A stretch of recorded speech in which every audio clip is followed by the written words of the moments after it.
नमस्कार, मैं हूं संजय शर्मा। आप देख रहे हैं 4 PM news network. ABP channel पर सर्वे आ रहा था सी वोटर का कि छत्तीसगढ़ में आराम के साथ कांग्रेस की सरकार बनने जा रही है।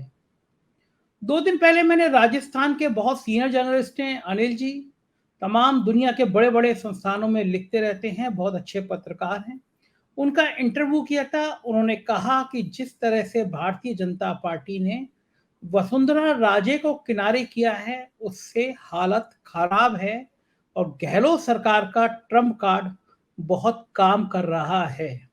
उन्होंने बताया कि जो जन कल्याणकारी योजनाएं पूरे देश में लागू हुई हैं, वो शायद सबसे पहले राजस्थान में लागू हुई और गहलोत साहब का ये जादू अभी भी बरकरार है।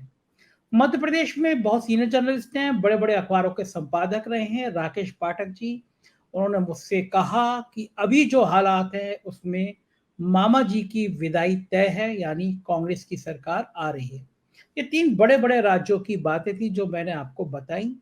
कांग्रेस ने राजस्थान में मैनेज करने के लिए आज सचिन पायलट को सीडब्ल्यूसी यानी कांग्रेस की कार्य वर्किंग कमेटी में शामिल कर लिया है। एक तरह से मैसेज है कि सचिन पायलट को अब राष्ट्र की राजनीति, देश की राजनीति कराई जाएगी। राज्य में गहलोत को एक तरह की ये हरी झंडी है। लेकिन इन सबसे इतर बात करेंगे उत्तर प्रदेश की। उत्तर प्रदेश में ये चर्चा बहुत तेजी के साथ शुरू हो रही है कि क्या गांधी परिवार के दोनों लोग इस बार उत्तर प्रदेश से चुनाव लड़ेंगे। क्या राहुल गांधी के साथ प्रियंका गांधी भी उत्तर प्रदेश में चुनाव लड़ सकती हैं। इस बात की चर्चा तब शुरू हुई जब कांग्रेस के नवनियुक्त अध्यक्ष अजय राय ने यह बयान दे डाला। अजय राय की ताजपोशी भी लोगों को चौंका गई कि बनारस में दरअसल कांग्रेस क्या प्रयोग करने जा रही है। सबसे पहले आपने 4 PM पे हमने खुलासा किया था कि कांग्रेस के अंदर ये बात चल रही है कि सोनिया गांधी शायद इस बार चुनाव ना लड़ें उनकी बीमारी के कारण। कांग्रेस में यह मंथन चल रहा है कि रायबरेली की सीट पर खड़गे को चुनाव लड़ा दिया जाए। मतलब कर्नाटक और रायबरेली दोनों सीटों पर खड़गे जी चुनाव लड़ें।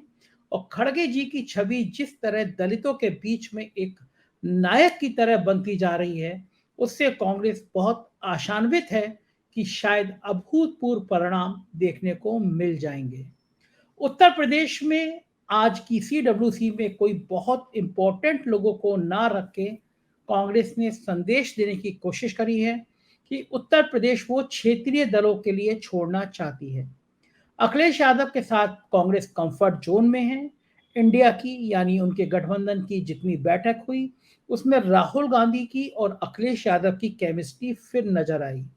लेकिन बहुत बड़ी संख्या में लोग इस बात की वकालत कर रहे हैं कि इस गठबंधन में मायावती को भी जोड़ा जाए। अभी मायावती जोड़ने की स्थिति में नहीं है क्योंकि उनको पता है अगर अभी से उन्होंने इसके संकेत दे दिए तो ईडी और इनकम टैक्स की फाइलें खुल जाएंगी। उधर एक बहुत बड़े अच्छे नेता ने मुझसे कहा कि एक गठबंधन की बात और भी चल रही है। फिर मैंने दिल्ली में अपने सोर्स से मालूम किया और उसमें मुझे काफी हद तक सच्चाई भी नजर आई। दरअसल भारतीय जनता पार्टी किसी भी स्थिति में उत्तर प्रदेश में कोई नुकसान सहने की स्थिति में नहीं है। उसको पता है, उसको यकीन है कि अगर 70+ सीटें बीजेपी नहीं जीती उत्तर प्रदेश से तो दिल्ली में मोदी जी की कुर्सी बरकरार नहीं रह पाएगी। ये 70+ का जो प्लान है वो आसान नहीं है। अगर कांग्रेस और सपा का अलायंस होता है और उसमें भी अगर खड़गे जी रायबरेली से और नीतीश बाबू फूलपुर से चुनाव लड़ जाते हैं। बीजेपी जानती है कुर्मी, यादव, मुस्लिम, दलितों का जो गठजोड़ बनेगा वो 60 से 70% वोटों को प्रभावित कर सकता है और बीजेपी को बहुत भारी नुकसान हो सकता है। दूसरा, मैंने दौरा किया अमेठी का। राहुल गांधी को अमेठी का हारने का दर्द बहुत सताता है। उनको उम्मीद नहीं थी। अमेठी का गांधी परिवार से बहुत करीब का रिश्ता रहा है। जब पार्लियामेंट में बोलते हुए स्मृति ईरानी जी ने अमेठी का जिक्र किया, अमेठी के विकास की बात कही, तो हम अगले दिन अपनी टीम के साथ अमेठी गए। अमेठी के कई सारे गांवों में हमने दौरा किया, कोई प्लान नहीं किया हमें कहाँ जाना है। हमारा ड्राइवर गाड़ी लेके चलते चले गए और हमने तय किया कि 15 किलोमीटर, 20 किलोमीटर के बाद जो भी गाँव पड़ेगा लेफ्ट या राइट हम उस गाँव में चले जाएँगे। अलग-अलग रास्तों पे हम जब जाते हैं तो हमारा मापदंड यही होता है कि हम एक शहर में घुसें, एक जिले में घुसें और तय करें कि 25 किलोमीटर पे, फिर 40 किलोमीटर पे, फिर 70 किलोमीटर पे या जो भी हो, उस पे जो भी गाँव होगा उसके अंदर हम चले जाएँगे। हम पहले से बिल्कुल नहीं मालूम करते कि किस जाति का गाँव, किस धर्म का गाँव और लोगों से सहज बातचीत शुरू करते हैं। अ, अंदाज़ा लग जाता है कि चल क्या रहा है। अमेठी में मैं गया और मैंने कम से कम वहाँ पे 1 दर्जन गाँवों का दौरा किया। मुझे साफ-साफ नज़र आया कि अमेठी में राहुल गांधी की याद बहुत ज़्यादा है। अमेठी के लोग महसूस करते हैं कि एक बड़ी गलती हुई है उनसे और अमेठी के लोग ये महसूस करते हैं, पुराने दौर की याद दिलाते हैं कि किस तरह गांधी परिवार का अमेठी से रिश्ता रहा, किस तरह गांधी परिवार के लोग अमेठी आते-जाते रहे और ये बात भी सामने आई कि अब अमेठी के लोग चाहते हैं कि राहुल या प्रियंका इन दोनों में से कोई एक चुनाव लड़े और मजे की बात यह है कि प्रियंका गांधी का प्रतिशत भी उतना ही है। लोगों को लगता है कि प्रियंका गांधी में इंदिरा गांधी का लुक आता है, इंदिरा गांधी की छवि आती है और कुछ मजेदार बातचीत भी हुई, लोगों का दर्द भी हमने देखा और एक दर्द हमने तब महसूस किया, हम एक गांव में सड़क के किनारे जो मजदूर थे, जो सड़क बना रहे थे, उनसे बातचीत कर रहे थे। इसी दौरान एक व्यक्ति साइकिल से निकल के जा रहा था। हमने उसको रोका, हमने कहा भैया 2 मिनट बात करना चाहते हैं और फिर व्यक्ति के मन में शायद जितना भरा था वो फट गया और उसने जो दर्द बयान किया वो पूरे देश में वायरल हुआ और बिल्कुल सहज भाव के साथ और मुझे लगता है कि ये शायद ये मापदंड होना चाहिए। जो गोदी मीडिया के लोग टीवी चैनल पर बैठ के बड़ी-बड़ी बातें करते हैं, बहुत बड़े-बड़े प्रवचन करते हैं, उनको ये वीडियो ज़रूर देखना चाहिए और ये वीडियो मापदंड है इस बात का कि गाँव के हालात क्या है। हम लोग बैठकर बहुत आराम से कह देते हैं कि 2 वक़्त का राशन दे दिया तो सब कुछ अच्छा हो गया, गाँव में कोई परेशानी नहीं है, थोड़े से पैसे खाते में चले गए, तो सब कुछ हरा-हरा है। लेकिन हकीकत कहीं ज़्यादा जुदा है। गाँव के लोग जिस तरह की ज़िंदगी जी रहे हैं, उसको देखकर आपको पसीने आ जाएँगे। आप कल्पना भी नहीं कर सकते कि अभी भी कितना दर्द है, कितनी परेशानी है, वो भी अमेठी में। अमेठी के लोगों का दर्द है कि स्मृति ईरानी जीतने के बाद आती नहीं हैं, आती हैं तो चंद लोगों से मिल के चली जाती हैं। लोग परेशान हैं, अपनी बात सुनने वाले हैं नहीं, विकास कार्य ठप हो गए और महँगाई बहुत चरम पर है। हम जितने भी गाँव में गए सब जगह बताया गया कि सिलेंडर मिला लेकिन सिलेंडर भरवाने के लिए दोबारा पैसे नहीं हैं।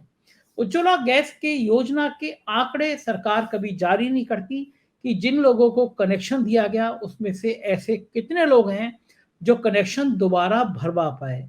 जाहिर है ऐसे आंकड़े सरकार को सूट नहीं करते क्योंकि पता है कि जिनको गैस के सिलेंडर दिए गए वो सिलेंडर केवल घरों में रखे हुए हैं, दोबारा भरवाने की हालत में नहीं है। टमाटर शहर हो या गांव उतना ही कड़वा लग रहा है लोगों को। खाने पीने की चीजें महंगी हो गई हैं। गांव के लोग कह रहे हैं हम खाएं तो खाएं क्या, हमारी स्थिति खराब होती जा रही है। हमको 2 वक्त का राशन दिया जा रहा है, उससे कहीं ज्यादा हमसे छीना जा रहा है।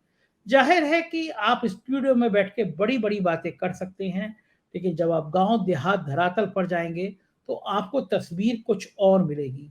मैं चाहता हूँ कि मैं उस साइकिल से जा रहे व्यक्ति की बात आपको एक बार फिर सुनवाऊँ और मेरा रिक्वेस्ट है आपसे ये पूरी बात ध्यान से सुनिएगा।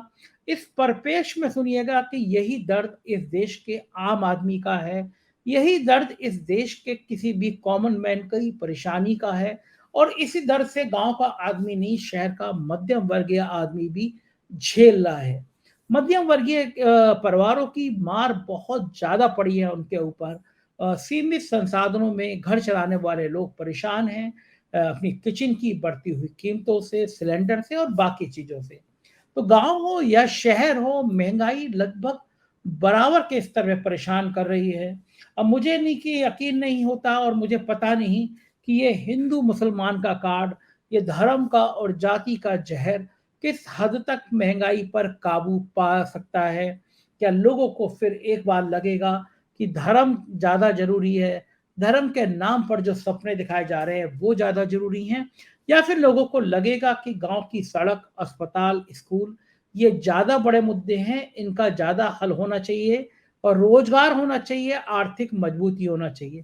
चलिए पहले इस साइकिल वाले व्यक्ति की बात सुनते हैं, फिर चर्चा और करते हैं। कहाँ से आ रहे हैं? सही मसीह से। अच्छा, कैसी चल रही है ज़िंदगी? ज़िंदगी बहुत बेकार चल रही है। क्यों? क्योंकि इतनी महंगाई है कि हम 500 का सौदा लेके आ रहे हैं। 500 रुपये का सौदा लेके आए? झोला भरा नहीं है। 500 रुपये में झोला नहीं भर पाया? नहीं भर पाया।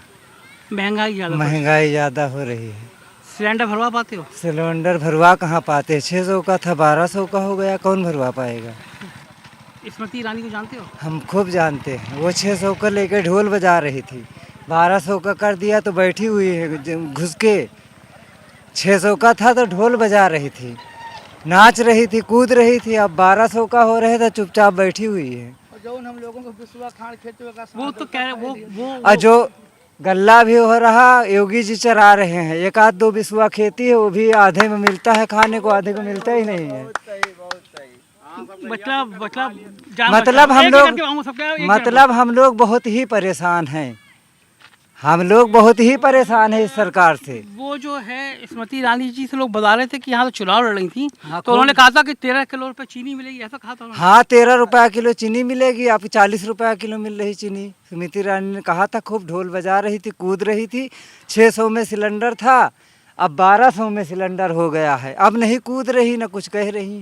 तो आपकी अमेठी की MP और आप इतने नाराज हो? हम नाराज बिल्कुल है। नाराज करने वाला काम करेगी तो नाराज रहेंगे सर। कोई अच्छा काम किया? अब अच्छा काम कोई नहीं किया जब से बैठी है, कोई भी अच्छा काम नहीं कल किया। वहाँ पे संसद में बैठ के वो परसों बता रही थी कि बहुत अमेठी का बड़ा विकास हो अब गया। उनका मुंह है, मेरा मुंह है, जो कहो जो कह दूं। मुंह तो अपना है, इसके लिए कोई लाइसेंस नहीं है। डर नहीं लगता आपको? किसको? आपको डर? क्यों डरे? स्मृति ईरानी सुन लिया? स्मृति ईरानी क्या मुझे खा जाएंगी? अरे बाप रे, स्मृति ईरानी मुझे खा जाएंगी? खाएंगी तो है नहीं। लोग तो डर जाते सुना उनके नाम। डर जाते होंगे, जो प्रति बंदर जोते होंगे, बोए होंगे। हम लोग बिस्वा 2 बिस्वा के मेहमान है, वो भी आधा योगी जी चरा रहे हैं। 2 किलो राशन 5 किलो दे देते हैं, तो ऐसा समझ रहे हैं कि हम सभी कुछ कर रहे हैं। उतना तो सांड से चरा लेते हैं। लोग कहते हैं कि जो मुफ्त का राशन मिल जाता है, मकान मिल जाता है, शौचालय मिल जाता है, हाँ, इससे हमको वोट तो मिल जाएंगे। वोट तो मिल जाएंगे। 5 रुपया किलो आलू खा रहे हैं, 20 रुपया किलो ला रहे हैं, वोट कैसे मिल जाएंगे बताइए जरा आप। इस बार स्मृति ईरानी जीत पाएंगी यहाँ? बिल्कुल नहीं। कौन जीतेगा? जीतेंगे राहुल गांधी, जो भी और उनके खिलाफ खड़ा होगा संसद में वो जीतेगा। वो तो नहीं जीतेंगी ढोल बजाने के हिसाब से, अपनी प्रचार करने के हिसाब से। जैसे कि तो हमने कुछ कह रहा हूँ जनता के सामने, वो जनता के सामने करेंगे नहीं तो जी हारेंगे। ये कुर्सी हमारे बाप की नहीं, ना तुम्हारे बाप की, ना किसी के बाप की। ये तो हम लोग जो चाहेंगे वही होगा। तो आसपास के लोग हैं, वो उनका क्या मानना है? हम आप आसपास के लोग को क्या पता हमें, हम अपने आप को जानते हैं सर। आपके गांव के लोग क्या मानते? गांव के लोग तो बस ठीक है, इनको जो भी मिल जाता है वो अपना सिर्फ वो कर रहे हैं कि हमें मंदिर बन गई है, मस्जिद बन गई है, हम उसमें घंटा बजाएंगे, जाएंगे वहाँ, ये करेंगे वो करेंगे, इसी में सारे खुश हैं। वो ये आगे पीछे देख ही नहीं रहे कुछ। क्या लग रहा है आपको, मंदिर बन गया ऐसे वोट मिल जाएंगे? हाँ बिल्कुल उनको मिलेंगे भाई। उन मंदिर बनी है, पहले कभी हिंदू थे नहीं, अब तो जब से मोदी जी योगी जी बैठे, जब से हिंदू है नहीं, उससे पहले बता रहे सारा देश मुसलमान ही है, अब हिंदू है। ये बता रहे हैं कि प्रधानमंत्री जी कह रहे थे कि 2 सालों में किसानों की आमदनी दुगनी कर। हाँ, उन 2 सालों में कह रहे थे प्रधानमंत्री ये करेंगे वो करेंगे, विकास नहीं बढ़ाया, दाढ़ी इतनी बढ़ा दिया है प्रधानमंत्री जी। हाँ देख लो, हमारे लोगों को पैंटों में चैन नहीं है उनकी वजह से, प्रधानमंत्री की वजह से, योगी जी की वजह से, स्मृति ईरानी की वजह से इन पैंटों में चैन लगी रहती थी, आवाज़ है ही नहीं है। क्यों? इसका पैंटों की चैन से क्या मतलब? मतलब यही है कि पैंटों की चैन 2 रुपए की मिलती थी, अब 10 रुपए की मिल रही है। पैंटों की चैन 2 रुपए की मिलती थी, अब 10 की मिल रही है। इसलिए पैंटों में चैन नहीं है। पैंट को धागा 2 का मिलता था, 10 का मिल रहा है। ये आपको ये अभी तक ये किसी ने नहीं बताया आज तक। जो आप निकाल के लाए, ये पैंट वाली बात किसी ने नहीं बताई। ये चप्पल 35 रुपए में मिलती थी, 110 की मिल रही है। अच्छा बताता हूँ आपको, ये शर्ट हमारा 100 का मिलता था, 200 का मिल रहा है। अब हम कहाँ से जिएंगे बताओ? काम नहीं कर पाते। ये नरेगा में कितना मिलता है? वो भी हाँ, ये मिलता कितना है? वो भी समय पे नहीं मिलता, वो भी टाइम से नहीं मिलता। 30 दिन काम किए हो गए, 8 महीने हो गए, मिले हैं करीब 6 दिन के दिहाड़ी, वो भी मौके पे मिले नहीं, जो खाता बंद था लोग बाग उसमें लगा दिए। बोलो क्या करेंगे हम लोग? ये तो बहुत परेशानी बता दी। परेशानी हम तो पहले बता दिए कि मैं परेशान हूँ, अब इसको खुद ही समझ जाए कि परेशान हूँ या मैं सही हूँ। स्मृति ईरानी जी, अगर आप ये वीडियो सुन रही हो हाँ। तो इस बात का जवाब दीजिए कि ये कि 2 रुपए की चैन है, हाँ, अब ये 10 रुपए की हो गई, और ये धागा जो है ये धागा भी 5 गुना। ये फार्मूला अभी तक किसी ने नहीं बताया नहीं कि बताया। पैंट की चैन नहीं बंद कर पा रहे। हाँ, देख और लो। ये हाँ, मत दिखाओ मत दिखाओ मत दिखाओ मत दिखाओ जी को दिखा दीजिए। नहीं नहीं नहीं, वो हाँ। हम लोग अमेठी में खड़े हैं, अमेठी के लोगों का दर्द है कि पैंट की चैन तक नहीं बंद कर पा रहे हैं। चैन इतनी महंगी, संचय से 2 रुपए की चैन मिलती थी, और स्मृति ईरानी जी ढोल बजा के बैठी है तो 10 रुपए की चैन मिल रही है। सर अब आप जान लीजिए। तो आपने सुना, ये था अमेठी के लोगों का हाल, अमेठी के दर्द का हाल। आप समझ सकते हैं, ये गांव का व्यक्ति है, साधारण व्यक्ति है, साधारण भाषा में बात करने वाला व्यक्ति है, किस तरह से द्रवित होकर कह रहा है कि हमारे पैंट की चैन तक बंद नहीं हो पा रही। अब मुझे नहीं पता कि सरकारें सुनती हैं या नहीं सुनती हैं, सरकारों तक ये बात पहुंचती है या नहीं पहुंचती है, लेकिन ये अमेठी है जिसको स्मृति ईरानी जी अपनी अमेठी कहती हैं, और राहुल कहते हैं कि अमेठी हमारे रग रग में बसी है। तो जाहिर है अमेठी इस बार 2024 के चुनाव में राजनीतिक घमासान का केंद्र होगी। क्या होगा हम आपको बताते रहेंगे। उत्तर प्रदेश की और देश की राजनीति से जुड़ी हर खबर आप देखते रहिए 4PM न्यूज नेटवर्क पर। शुक्रिया।